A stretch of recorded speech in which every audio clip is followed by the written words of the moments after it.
ஒரு நர்ஸ் அப்படின்னும் போது ஒரு பேஷண்ட்டுடைய எமோஷ்னலாகவும் நம்ம டேக்கிள் பண்ணணும்.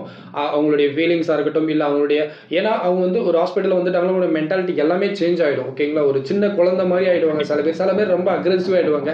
எல்லாத்தையுமே நம்ம வந்து டாலரேட் பண்ணிக்கிட்டு அந்த பேஷண்ட்ஸ்க்கு கேர் கொடுக்கணும். கேர் கொடுக்குறப்ப நம்மளுடைய மெடிசன்ஸாக இருக்கட்டும், இல்லை ஃபுட்டே இருக்கட்டும், அதை தான் ஃபாலோஅப்ஸாக இருக்கட்டும், இதெல்லாம் ஒரு பக்கம் பேஷண்ட் சைட். இதை தாண்டி பார்த்தீங்கன்னா அந்த பேஷண்ட்ஸோட பிளட் சாம்பிள்ஸ் எடுக்கிறதா இருக்கட்டும், ரிப்போர்ட்ஸ் கலெக்ட் பண்ணுறது, அந்த ரிப்போர்ட்டை டாக்டர் கன்வே பண்ணுறது, டாக்டர் ரவுண்ட்ஸ் அட்டன் பண்ணுறது, இது ஒரு பக்கம். இது இல்லாமல் நம்மளுடைய டிபார்ட்மெண்ட் வந்து பார்த்தீங்கன்னா நம்மளுக்கு சீனியர்ஸ் இருப்பாங்க, ஜூனியர்ஸ் இருப்பாங்க.